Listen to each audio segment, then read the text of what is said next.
जय श्री कृष्णा, राधे राधे। आप सभी को बैकुंठ चतुर्दशी की ढेरों शुभकामनाएं। आज हम बैकुंठ चौदस की प्रमुख प्रामाणिक कहानियां सुनेंगे।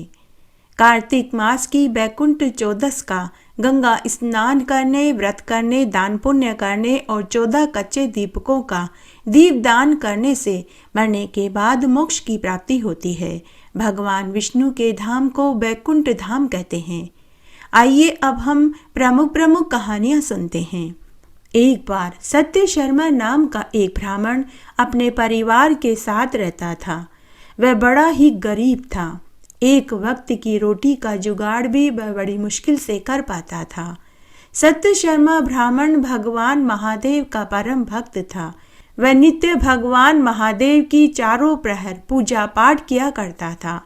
एक दिन उसके मन में लालसा उठी कि अगर मेरे पास भी धन होता तो मैं भी धर्मार्थ के कार्य कर पाता।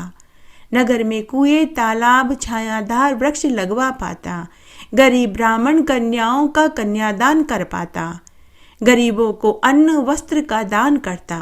तब एक दिन सत्य शर्मा ब्राह्मण ने एक साधु महात्मा से गरीबी दूर करने का उपाय पूछा।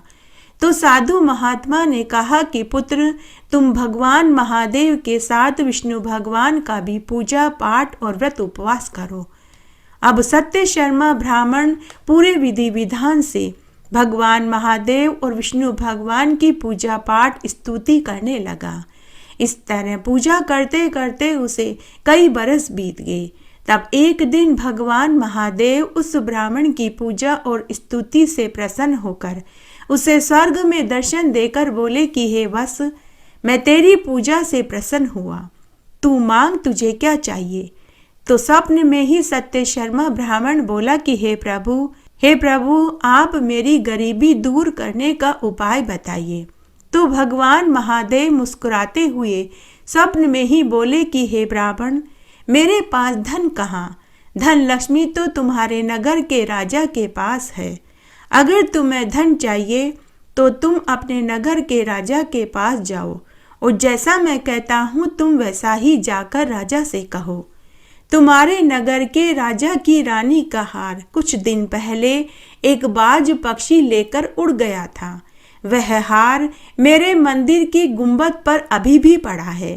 तुम उस हार को ले जाकर राजा रानी को दे दो। बदले में वे तुम्हें वर मांगने को कहेंगे। तब तुम राजा से कहना कि हे महाराज, मुझे सोना चांदी हीरे मोती कुछ नहीं चाहिए। मैं बस इतना चाहता हूँ कि कार्तिक मास की शुक्ल पक्ष की चतुर्दशी के दिन पूरी नगरी के साथ आपके महल में भी अंधेरा रहे। बस मुझे यही चाहिए और कुछ नहीं चाहिए। ऐसा कहकर भगवान महादेव अंतर्ध्यान हो गए। सुबह जब सत्य शर्मा ब्राह्मण सोकर उठा तो उसे अपने स्वप्न वाली बात याद आई। वह उठा, नहाया धोया, पूजा की थाली और जल का लोटा लेकर महादेव जी के मंदिर में पूजा पाठ करने पहुंच गया। पूजा पाठ करके वह मंदिर की गुंबद पर गया तो उसे वहां एक बेशकीमती हार पड़ा हुआ मिला। सत्य शर्मा ब्राह्मण उस हार को लेकर नगर के राजा रानी के पास पहुंचा और उन्हें उनका हार लौटा दिया। राजा रानी हार पाकर बहुत खुश हुए। तो राजा ने ब्राह्मण से कहा कि हे ब्राह्मण देव, तुमने मेरी रानी का बेशकीमती हार लौटाया है। मांगो ब्राह्मण, तुम्हें बदले में क्या चाहिए? तुम कहो तो मैं तुम्हें दूध देने वाली 500 गायें बछड़े सहित दान में दे दूं। सोने चांदी हीरे मोती के जड़ाऊ आभूषण दे दूं। स्वर्ण की अशरफियां दे दूं। हे ब्राह्मण, बताओ तुम्हें क्या चाहिए? हे ब्राह्मण, मैं तुम्हें वचन देता हूँ कि जो तुम मांगोगे मैं तुम्हें वही दूंगा। तब सत्य शर्मा ब्राह्मण राजा से बोला कि हे महाराज, मुझे सोना चांदी हीरे मोती कुछ नहीं चाहिए। मैं सिर्फ इतना चाहता हूँ कि कार्तिक मास की शुक्ल पक्ष की चतुर्दशी के दिन पूरी नगरी के साथ आपके महल में भी कोई दीपक न जलावे। उस दिन पूरी नगरी में अंधेरा रहे। बस मैं यही चाहता हूँ। तो राजा ने ब्राह्मण से कहा कि हे ब्राह्मण, तुम्हारी इच्छा पूरी की जाएगी। अगर एक दिन दीपक न जलाएंगे तो क्या बिगड़ जाएगा? राजा ने इसे मामूली बात समझी। राजा ने उसी दिन पूरी नगरी में ये ढिंडोरा पिटवा दिया कि कार्तिक मास की चतुर्दशी के दिन नगरी में कोई भी दीपक न जलावे। तब राजा की आज्ञा अनुसार नगरी में किसी ने भी बैकुंठ चतुर्दशी के दिन दीपक नहीं जलाया। यहाँ तक कि राजा के महल में भी अंधेरा रखा गया। केवल सत्यशर्मा ब्राह्मण के घर खूब रोशनी हो रही थी। दीपकों की माला से उसका घर जगमग हो रहा था। बैकुंठ चौदस के दिन बैकुंठ से माता लक्ष्मी पृथ्वी पर देव विमान में बैठकर उतरी तो उन्होंने देखा कि पूरी नगरी में अंधेरा था। यहाँ तक कि राजा के महल में भी अंधेरा हो रहा था। केवल सत्यशर्मा ब्राह्मण का घर ही दीपकों की रोशनी से जगमग हो रहा था। तो माता लक्ष्मी सत्यशर्मा ब्राह्मण के घर पहुंची। माता लक्ष्मी प्रसन्न होकर नील कमल पुष्प हाथ में लेकर सत्यशर्मा ब्राह्मण के घर पहुंची। ब्राह्मण ने माता लक्ष्मी का खूब आदर सत्कार किया, चौकी पर बैठाया, आरती करी, भोग लगाया। थोड़ी देर बाद माता लक्ष्मी जाने लगी तो ब्राह्मण ने उन्हें जाने नहीं दिया। तो माता लक्ष्मी ब्राह्मण से बोली कि हे ब्राह्मण, यदि तुम मेरी पूजा पूरी विधि विधान से करोगे तो मैं सदा सदा के लिए तेरे घर पर ही रह जाऊंगी, कहीं नहीं जाऊंगी। तो ब्राह्मण पूछने लगा कि हे माता लक्ष्मी, किस विधि से मैं आपका पूजन करूं? तो माता लक्ष्मी बोली कि पूरे कार्तिक मास में स्नान, दान, पूजा, व्रत करो, देवता और पितरों का पूजन करो, ब्राह्मणों को भोजन कराओ, बैकुंठ चतुर्दशी के दिन स्नान, व्रत, दान करो। अपने घर के तुलसी क्यारे में, ब्राह्मण के घर के चबूतरे पर, मंदिरों में, गौशाला में, अंधेरे दुर्गम स्थान पर, पीपल के पेड़, बड़ आंवले के पेड़ के नीचे, तुलसी क्यारे के नीचे बैकुंठ चतुर्दशी के दिन दीपदान करो। इस दिन भगवान महादेव और विष्णु के साथ गणेश, कुबेर और मेरा अर्थात लक्ष्मी का पूजन करो। फिर 5 ब्राह्मणों को भोजन कराओ और अपनी सामर्थ्य अनुसार उन्हें दक्षिणा भी दो। अगर तुम ऐसा करोगे तो मैं हमेशा तुम्हारे घर में रहूंगी।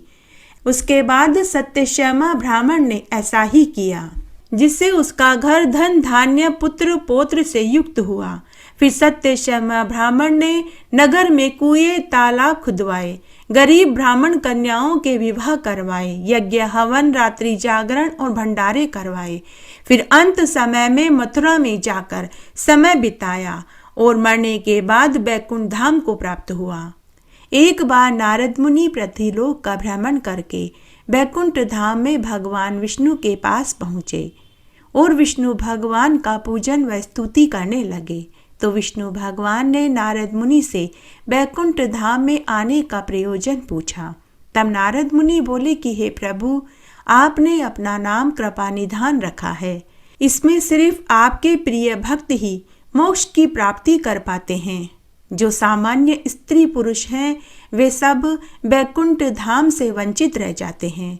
हे प्रभु, अगर आपका आशीर्वाद मेरे सिर पर है तो कृपया करके आप मृत्युलोक के प्राणियों के उद्धार के लिए कोई सरल उपाय बताइए, ताकि सभी मृत्युलोक के प्राणियों को आपकी भक्ति करके मरने के बाद बैकुंठ लोक को पा सके। यह सुनकर विष्णु भगवान नारद मुनि से बोले कि हे देव ऋषि, आपने मनुष्य के कल्याण के लिए बहुत उत्तम प्रश्न किया है। हे नारद, तुम ध्यान से सुनो। कार्तिक मास की शुक्ल पक्ष की चतुर्दशी के दिन सभी प्राणियों को उपवास रखना चाहिए। इस दिन श्रद्धा भक्ति से मेरी और महादेव जी की पूजा करे, व्रत रखे और अपनी सामर्थ्य के अनुसार दान पुण्य करे। पवित्र नदियों, कुएं, तालाब, ब्राह्मण के घर के चबूतरे, पीपल, आंकड़ा, आंवले के पेड़, बेलपत्र के पेड़ और तुलसी के पौधे के नीचे 14 दीपकों का दीपदान जो करेंगे उनके लिए मरने के बाद स्वर्ग के द्वार खुले मिलेंगे। उसके बाद कार्तिक मास की चतुर्दशी का दिन जब आया तो भगवान विष्णु ने अपने द्वारपालों जय और विजय को आदेश दिया कि बैकुंठ के द्वार खुले छोड़ दो। भगवान विष्णु कहते हैं कि इस दिन जो भी थोड़ी सी भी भक्ति कर लेता है तो उसे मरने के बाद बैकुंठ धाम की प्राप्ति होती है। वैकुंठ चतुर्दशी की कथा। एक बार एक राजा रानी थे। उनके 2 बेटियां थी। बड़ी बेटी का नाम भाग्यश्री तो दूसरी बेटी का नाम मीनाक्षी था। तब एक बार जब सभी भोजन कर रहे थे तो पता नहीं राजा को क्या सोचा।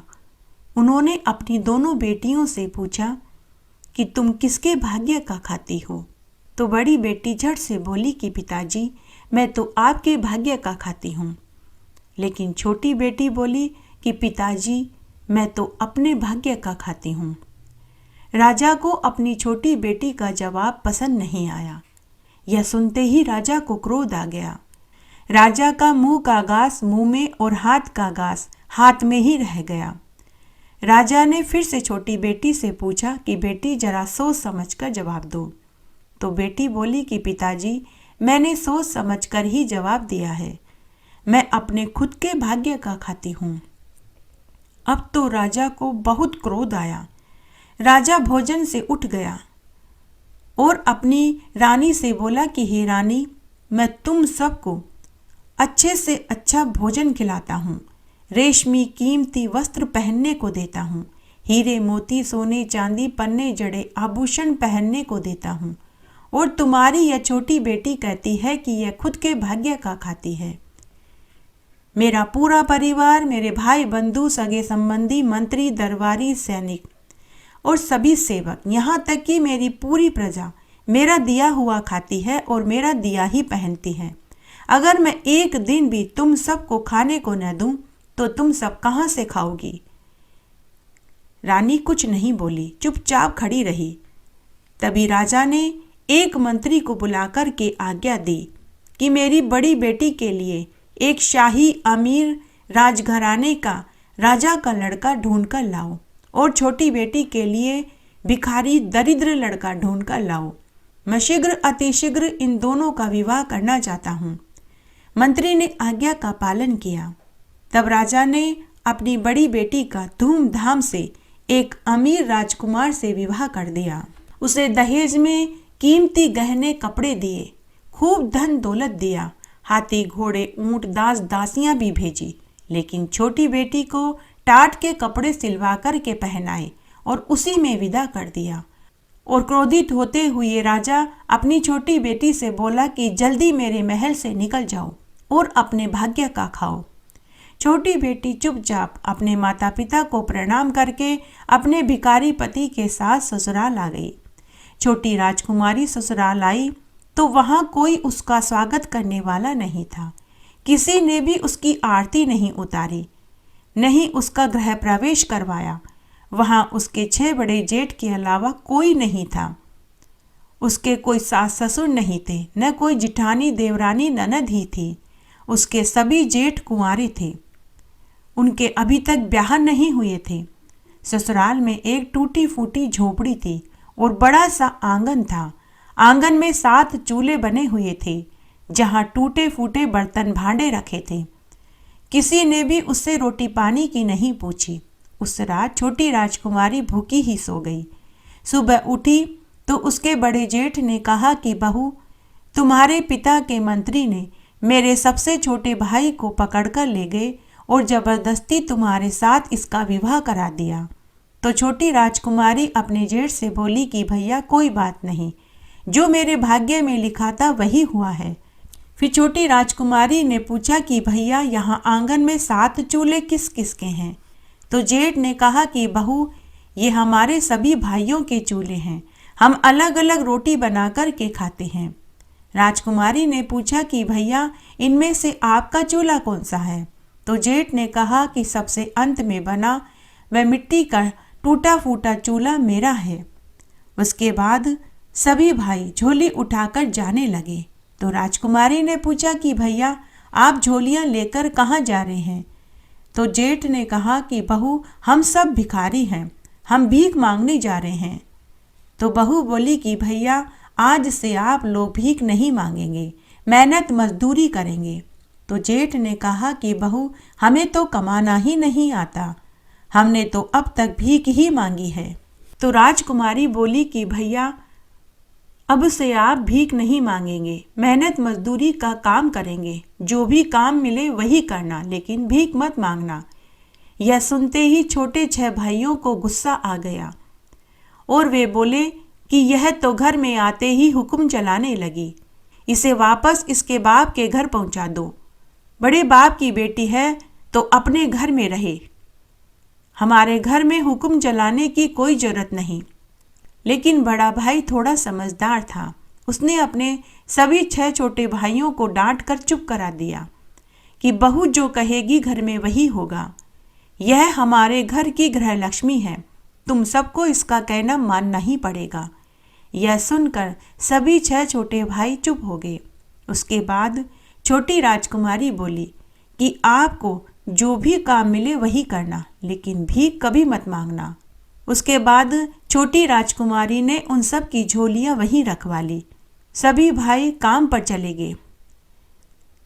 तब किसी को मिट्टी खोदने का काम मिला, तो किसी को ठेला गाड़ी खींचने का काम मिला, तो किसी को ईंटें उठाने का काम मिला, तो किसी को सामान ढोने का काम मिला। सभी 6 छोटे भाइयों को कोई न कोई काम मिल गया, लेकिन बड़े भाई को कोई काम नहीं मिला। उधर छोटी राजकुमारी ने बड़े जेठ के चूल्हे को छोड़कर सभी के चूल्हे वहां से हटा दिए, पूरे आंगन की साफ सफाई करी, कुंवारी केवड़ी के गोबर से और पीली मिट्टी से पूरे आंगन को लीपा, टूटी फूटी झोपड़ी को ठीक किया, पूरे आंगन में सुंदर सुंदर मांडने मांडे। उसके बाद सभी भाइयों के कपड़ों को धोकर सुखाया। जेठ के चूल्हे को गाय के गोबर और मिट्टी से लीप कर सुंदर बना दिया। सारे बर्तन मांजे। उसके बाद वह सब नहाई धोई, पूजा पाठ करी और अपने पति और सभी जेठ के आने का इंतजार करने लगी। उधर सभी भाई शाम को अपने मेहनत की मिली मजदूरी पाकर बहुत खुश हुए। फिर उन सब ने उन पैसों से घर के लिए आटा, दाल, तेल, चीनी खरीदी। घर आए, घर आकर बहू को घर का सामान पकड़ाया तो उन्होंने देखा कि पूरे आंगन में साफ सफाई हो रखी थी। झोपड़ी भी उन्हें नई नई लग रही थी, कपड़े भी धुले हुए पड़े थे। जब उन्होंने आंगन में एक ही चूल्हा देखा तो छोटे भाइयों ने पूछा कि हमारा चूल्हा कहाँ है। तो नई बहू ने कहा कि आज से हम एक ही चूल्हे पर रोटी बनाएंगे, मैं रोटी बनाऊंगी और आप सब भोजन करना। यह सुनकर फिर से 6 छोटे भाइयों को गुस्सा आ गया कि इसने तो हमारे चूल्हे ही तोड़ दिए। तब जेठ ने फिर से अपने भाइयों को समझाया कि जैसा बहू कहेगी वैसा ही होगा। उसके बाद नई बहू ने कहा कि मैं आप सबके लिए भोजन बनाती हूँ, तब तक आप तालाब पर जाकर स्नान करके आइए। स्नान करने के बाद घर आने से पहले मंदिर में ठाकुर जी के दर्शन करके आना। तो सभी ने गर्दन में हाँ हिला दी। सभी तालाब पर नहाने चले गए। आज से पहले वे कई कई दिनों तक नहाते धोते नहीं थे। वे सभी तालाब पर गए और स्नान किया। स्नान करने के बाद मंदिर में ठाकुर जी के दर्शन करने गए। घर आकर रोटी खाई। भोजन इतना स्वादिष्ट बना था कि सबने भर पेट भोजन खाया। आज से पहले उन्होंने इतना स्वादिष्ट भोजन पहले कभी नहीं खाया था। उसके बाद 6 बड़े जेठ आंगन में सो गए और नई बहू अपने पति के साथ झोपड़ी में सो गई। इस तरह समय बीतने लगा। तब एक दिन जब शाम को बड़ा जेठ आ रहा था तो उसे रास्ते में एक मरा हुआ सांप मिला।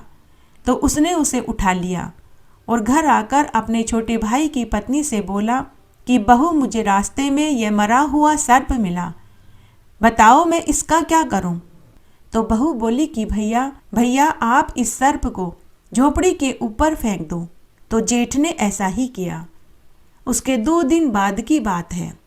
उस नगर के राजा की रानी का हार एक चील लेकर उड़ गई। पीछे से राजा के सभी सैनिक चील के पीछे पीछे भागे, लेकिन चील बहुत ऊपर उड़कर गायब हो गई। चील उड़ते उड़ते 7 भाइयों की झोपड़ी के ऊपर से गुजरी तो उसे वहां एक मरा हुआ सर्प दिखाई दिया। तो चील उस हार को झोपड़ी पर गिरा गई और सर्प लेकर उड़ गई। उधर राजा ने पूरी नगरी में ये मुनादी करवा दी कि जिसे भी रानी का बेशकीमती हार मिले उसे लाकर महल में राजा रानी को लौटा दे। बदले में राजा उसे मुंह मांगा इनाम देंगे। उसी शाम को जब सातों भाई घर आ रहे थे तो जेठ ने झोपड़ी पर एक चमकती सी चीज देखी तो उसने उसे उठा लिया तो वह हार निकला। जेठ ने घर आकर अपनी भाई की पत्नी को वह हार दे दिया और कहा कि यह हार हमारी झोपड़ी के ऊपर पड़ा था। तो बहू बोली कि भैया यह हार तो नगर के राजा का है, आप उन्हें यह हार लौटा दीजिए। जेठ हार लेकर महल में राजा रानी को देने गया। राजा रानी हार पाकर बहुत खुश हुए और बोले कि अरे भाई, तुमने हमारा बेशकीमती हार हमें लौटाया है, बदले में तुम जो चाहो मांग लो। चाहो तो सोने चांदी के जेवर मांग लो, तुम चाहो तो सोने की अशर्फियाँ ले लो, चाहो तो 100 गांव ले लो, जमीन जायदाद मांग लो। तो जेठ बोला कि महाराज, मुझे मांगना नहीं आता, मैं अपने छोटे भाई की पत्नी से पूछकर बताऊंगा। राजा रानी ने कहा कि ठीक है। जेठ घर आया। घर आकर उसने अपने छोटे भाई की पत्नी को पूरी बात बताई। तो नई बहू बोली कि भैया, आप राजा से कहना कि महाराज, हमें सोना चांदी धन जमीन जायदाद कुछ नहीं चाहिए। अगर आप हमें देना चाहते हैं तो आप इतना कर दीजिए कि आने वाली कार्तिक मास की बैकुंठ चौदस के दिन महल में सभी अंधेरा रखें, साथ ही पूरी नगरी में भी कोई दीपक न जलावें। तब जेठ ने जाकर राजा से यही कह दिया। तो राजा ने कहा कि कोई बात नहीं, अगर एक दिन अंधेरा रखेंगे तो क्या बिगड़ जाएगा। तब राजा ने पूरी नगरी में यह ढिंडोरा पिटवा दिया कि आने वाली कार्तिक मास की बैकुंठ चौदस को सब अपने अपने घरों में अंधेरा रखेंगे, कोई भी रोशनी नहीं करेगा। तब पूरी नगरी ने आज्ञा का पालन किया। नगरी के साथ राजा के महल में भी अंधेरा रखा गया, किसी ने भी दीपक नहीं जलाया। लेकिन उधर छोटी राजकुमारी ने कार्तिक मास की बैकुंठ चौदस को पूरे घर में रोशनी रखी, सुंदर सुंदर मांडने मांडे, लक्ष्मी जी के पगलिया रथ और चौकी बनाई और आरती की थाली सजा कर के झोपड़ी में बैठ गई। तब बैकुंठ चौदस की रात्रि को माता लक्ष्मी स्वर्ग से नीचे उतरी। उन्हें पूरी नगरी में अंधेरा दिखाई दिया। लक्ष्मी जी गिरती पड़ती 7 भाइयों की झोपड़ी पर पहुंची। वहां खूब रोशनी हो रखी थी, लेकिन झोपड़ी का दरवाजा बंद था। माता लक्ष्मी ने आवाज लगाई कि दरवाजा खोलो। तो बहू ने पूछा कि आप कौन हैं? तो माता लक्ष्मी ने कहा कि मैं इस घर की बेटी हूँ। तो बहू बोली कि आपके लिए हमारे घर में जगह नहीं, हमारे खुद के खाने पीने रहने की कमी है, हम आपको क्या खिलाएंगे पिलाएंगे। माता लक्ष्मी ने ऐसा 2 बार किया, लेकिन दोनों ही बार बहू ने दरवाजा नहीं खोला। माता लक्ष्मी ने 2 बार दरवाजा खटखटाया। दोनों ही बार माता लक्ष्मी ने कहा कि मैं इस घर की बेटी हूँ। तो बहू ने दोनों ही बार दरवाजा नहीं खोला। तीसरी बार माता लक्ष्मी ने फिर से दरवाजा खटखटाया। बहू ने पूछा कि कौन है? तो माता लक्ष्मी ने कहा कि मैं इस घर की बहू हूँ। तो झट से छोटी राजकुमारी बोली कि दरवाजा तो खुला ही है, आप ठोकर देकर अंदर आ जाइए। जैसे ही माता लक्ष्मी ने झोपड़ी को ठोकर मारी तो झोपड़ी सुंदर महल में बदल गई। घर में अन्न धन के भंडार हो गए। छोटी राजकुमारी ने लक्ष्मी जी को चौकी पर बैठाया, आरती करी, भोग लगाया। फिर छोटी राजकुमारी माता लक्ष्मी से बोली कि हे माँ लक्ष्मी, मैं मांडनों के भरत भर के आती हूँ, तब तक आप यहीं बैठे रहना। बहू मांडने के भरत भरने में लग गई, वापस लौट कर के नहीं आई। अब लक्ष्मी जी उनके ही घर में सदा सदा के लिए रह गई। सुबह जब सातों भाई सोकर उठे तो उन्होंने देखा कि उनका घर सुंदर महल में बदल चुका था। घर में अन्न धन के भंडार भरे पड़े थे। बड़े भाई ने तो नई बहू को पहले ही पहचान लिया था। अब छोटे भाइयों ने भी उसकी महत्ता समझ ली। उधर नगर के राजा ने बैकुंठ चौदस के दिन दीपक नहीं जलाया, अंधेरा रखा, तो उनके घर से लक्ष्मी जी हमेशा हमेशा के लिए चली गई। अब राजा का सारा राजपाट चौपट हो गया। राजा को केसर कस्तूरी का व्यापार करना पड़ा। इधर 7 भाई भी केसर कस्तूरी का व्यापार करने लगे। कुछ ही दिनों में सातों भाइयों का व्यापार फलने फूलने लगा। उनकी ख्याति दूर दूर तक फैल गई। नगर के सेठ कहलाने लगे। छोटी राजकुमारी को सब सेठानी कहने लगे। उधर राजा की बड़ी बेटी के ससुराल में भी सारा राजपाट चौपट हो गया। खाने पीने के लाले पड़ गए। ससुराल वालों ने राजा की बड़ी बेटी को ताने दिए। कहा कि तुम तो हमारे लिए कुलक्ष्मी हो, कलंकिनी हो। तुम्हारे आने से हमारे घर से लक्ष्मी जी रुष्ट होकर चली गई है। अन्य देवता हमसे रुष्ट हो गए हैं। तुम्हारे तो पग फेरे ही खराब हैं। कई ताने दिए और उसे घर से निकाल दिया।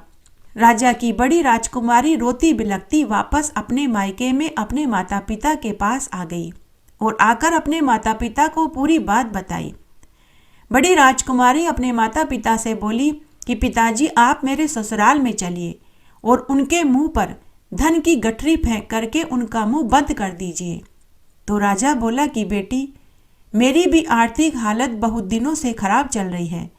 मेरे पास भी धन दौलत नहीं। अगर मेरे पास धन दौलत होता तो तेरे ससुराल में धन की गठरी फेंक कर उनका मुंह बंद करवा देता, लेकिन मेरी ऐसी हालत नहीं है। बड़ी बेटी अपने माता पिता की दयनीय हालत देखकर चुप हो गई। तब एक रात्रि को राजा सोचने लगा कि मैंने अपनी बड़ी बेटी को एक अमीर राजघराने के राजकुमार से ब्याह किया, दहेज में खूब धन दौलत दिया। जब इसकी ऐसी हालत है तो छोटी बेटी के पता नहीं क्या हाल होंगे। पता नहीं वह जीवित भी है या मर गई। मुझे खुद उसका पता लगाना होगा। तब एक दिन राजा वेश बदलकर नगर में केसर कस्तूरी बेचने निकला और नगर में जोर जोर से आवाजें लगाने लगा, कोई केसर कस्तूरी खरीद लो, कोई केसर कस्तूरी खरीद लो। जब राजा अपनी छोटी बेटी की हवेली के नीचे से आवाज लगाते हुए जा रहा था तो बेटी ने अपने पिता की आवाज को पहचान लिया। उसने ऊपर झरोके में से देखा तो साधारण से कपड़ों में उसने अपने पिता को पहचान लिया।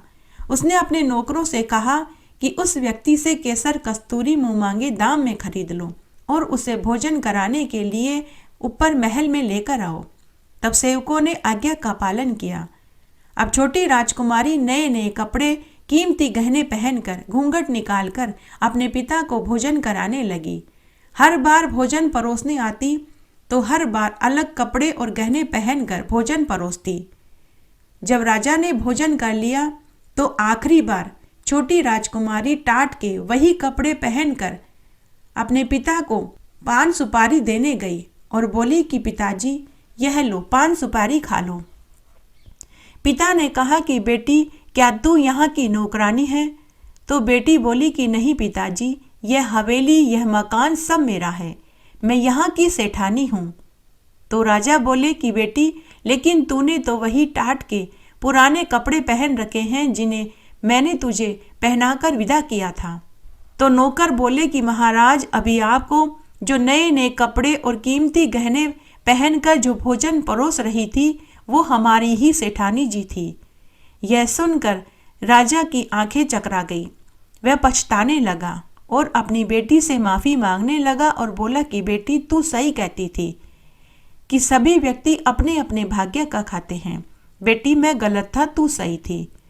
तो बेटी बोली कि पिताजी आप माफ़ी मत मांगिए, आप बड़े हैं और मैं छोटी हूँ।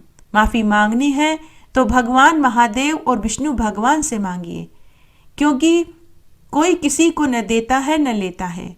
देने वाला और लेने वाला तो ऊपर वाला है। हम लोग तो निमित्त मात्र हैं। अगर वो ही देना बंद कर दे तो किसी को कुछ भी नहीं मिल सकता। इसलिए कभी किसी को यह नहीं कहना चाहिए कि फला इंसान मेरा दिया खाता है। कोई किसी को नहीं देता, कोई किसी से नहीं लेता। देने वाला और लेने वाला तो ऊपर वाला है। बैकुंठ चौदस की कहानी बहुत पुरानी बात है, सतयुग के जमाने की बात है। एक बार भगवान विष्णु और माता लक्ष्मी बैकुंठ में बैठे आनंद सुख भोग रहे थे कि तभी भगवान विष्णु का मन भगवान महादेव से मिलने का हुआ। तो वे माता लक्ष्मी को बिना बताए वहां से अंतर्ध्यान हो गए और काशी में भगवान महादेव से मिलने के लिए जाने लगे। जब भगवान विष्णु स्वर्ग से काशी जा रहे थे तो बीच में ही उन्हें जाते हुए नारद मुनि ने देख लिया। तब नारद मुनि ने मन ही मन सोचा कि मुझे देखना चाहिए कि मेरे नारायण, मेरे प्रभु कहाँ किससे मिलने जा रहे हैं। तो नारद मुनि भगवान विष्णु के पीछे पीछे चुपचाप चलने लगे। तब भगवान विष्णु काशी में पहुंच गए और शंकर भगवान के सामने हाथ जोड़कर खड़े हो गए। तभी नारद मुनि भी वहीं पहुंच गए। थोड़ी देर तक तो नारद मुनि विष्णु भगवान को देखते रहे। फिर वे बोले कि हे नारायण, हे पुंडरीकाक्ष, हे मधुसूदन, आज आप स्वर्ग से काशी में क्यों आए हैं? तब विष्णु भगवान बोले कि हे नारद मुनि, आज बैकुंठ चौदस है। आज मेरा मन बैकुंठ में नहीं लग रहा था, इसीलिए भगवान शंकर से मिलने काशी चला आया। तब नारद मुनि मुस्कुराते हुए बोले कि हे नारायण, हे देव, एक कंकर में शंकर का वास है। आप शंकर भगवान से मिलने स्वर्ग से काशी आए हैं। आप बैकुंठ से बैकुंठ चौदस के दिन भगवान महादेव से मिलने काशी आए हैं। अगर आपने एक कंकर उठाकर स्तुति करी होती तो भगवान तो वहीं प्रकट हो जाते। तब भगवान विष्णु बोले कि हे नारद मुनि, तुम सत्य कहते हो। तब नारद मुनि विष्णु भगवान से बोले कि शंकर भगवान तो अभी समाधि में बैठे हैं। ये समाधि से कब उठेंगे कोई नहीं कह सकता। देखिए, माता पार्वती जी भी कितने समय से भगवान महादेव के जागने का इंतजार कर रही है। तब भगवान विष्णु वहां से अंतर्ध्यान हो गए और मणिकर्णिका घाट पर पहुंच गए। वहां उन्होंने एक कंकर को एक विशाल पत्थर पर रखा और हाथ जोड़कर खड़े हो गए और भगवान महादेव की स्तुति करने लगे। ऊपर बैकुंठ में माता लक्ष्मी यह सब कुछ देख रही थी। तब माता लक्ष्मी एक थाली में पूजा की सामग्री और कच्चे 14 दीपक लेकर मणिकर्णिका घाट पर भगवान विष्णु के पास पहुंच गई। तब माता लक्ष्मी ने भगवान विष्णु से कहा कि हे देव, आप सुबह से भगवान महादेव की स्तुति कर रहे हैं, लेकिन आपने न तो महादेव जी की पूजा करी और न ही आज बैकुंठ चौदस पर 14 दीपकों का दीपदान ही किया। तब भगवान विष्णु और माता लक्ष्मी ने पूरे विधि विधान से बैकुंठ चौदस के दिन उस कंकर में भगवान महादेव को मानकर पूजा करी और मणिकर्णिका घाट पर मिट्टी के 14 कच्चे दीपकों का दीपदान किया। उसी क्षण भगवान महादेव वहां प्रकट हो गए और तब भगवान महादेव ने मणिकर्णिका घाट को अनंत शांति का वरदान दे दिया। इस घाट पर बैकुंठ चतुर्दशी के दिन 14 दीपकों का दीपदान करने से अक्षय फल की प्राप्ति होती है। मणिकर्णिका घाट के लिए यह कहा जाता है कि भगवान विष्णु ने माता लक्ष्मी और शिव के स्नान के लिए एक कुआं खोदा था, जिसे आज हम मणिकर्णिका घाट के नाम से जानते हैं। कार्तिक मास में मणिकर्णिका घाट पर स्नान करने 14 कच्चे दीपकों का दीपदान करने का बहुत अक्षय फल मिलता है। बैकुंठ चतुर्दशी की कहानी। एक बार एक गांव में एक बुढ़िया माई थी। उस बुढ़िया माई के पास एक बछड़ी थी जिसका नाम उर्नी कपूर्णी था।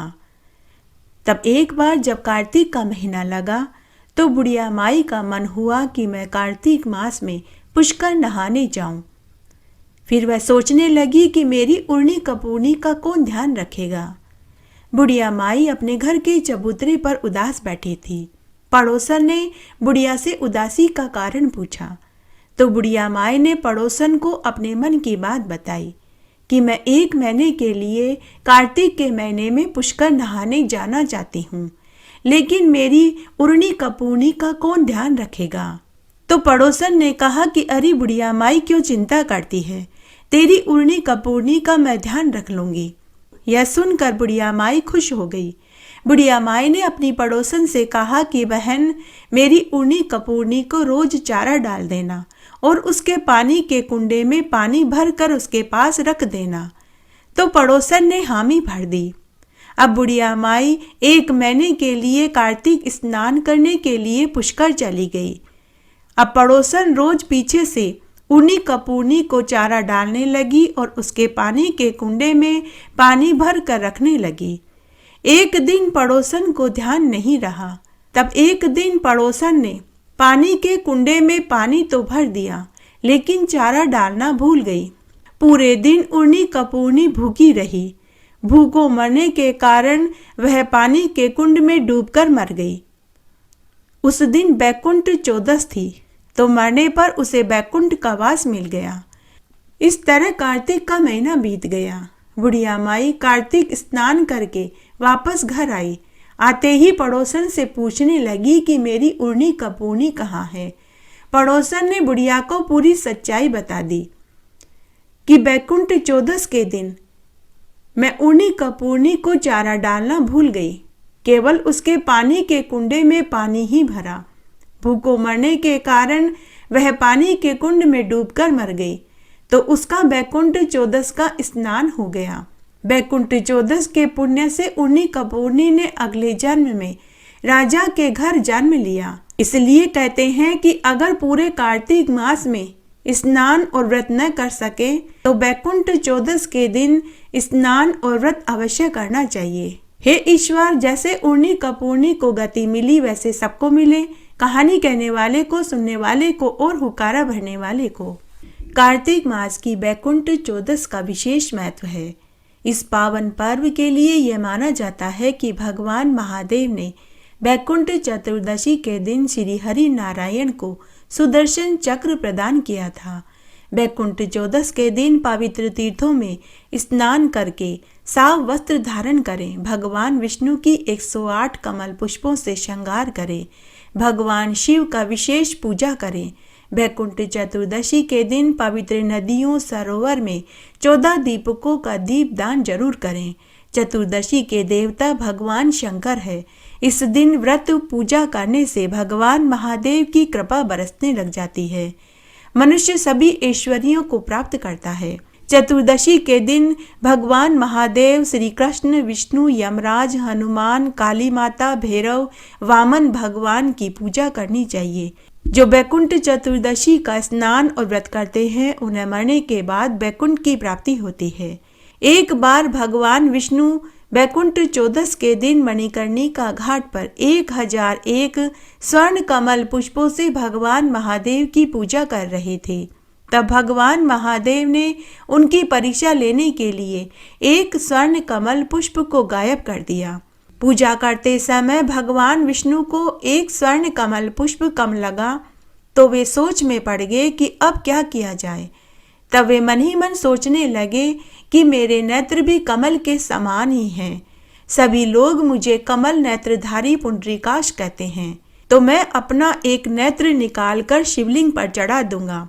जैसे ही भगवान विष्णु अपना नेत्र निकालकर शिवलिंग पर चढ़ाने लगे तो उनके अगाध स्नेह प्रेम भाव को देखकर महादेव जी प्रकट हो गए और विष्णु भगवान से बोले कि मैं तुम्हारी परीक्षा ले रहा था, मैं तुम्हारे अगाध स्नेह प्रेम से प्रसन्न हुआ। तब भगवान महादेव ने उसी समय अपना सुदर्शन चक्र भगवान विष्णु को प्रदान कर दिया और कहा कि जो भी आज बैकुंठ चौदस के दिन मेरे साथ तुम्हारी पूजा व्रत करेंगे वे मनुष्य मरने के बाद बैकुंठ के अधिकारी होंगे।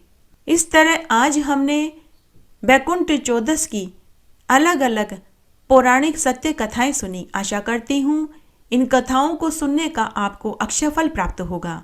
मेरे साथ बने रहने के लिए आपका धन्यवाद। आगे आने वाली कथा कहानी के लिए भी आप इसी तरह मेरे साथ बने रहें। धन्यवाद।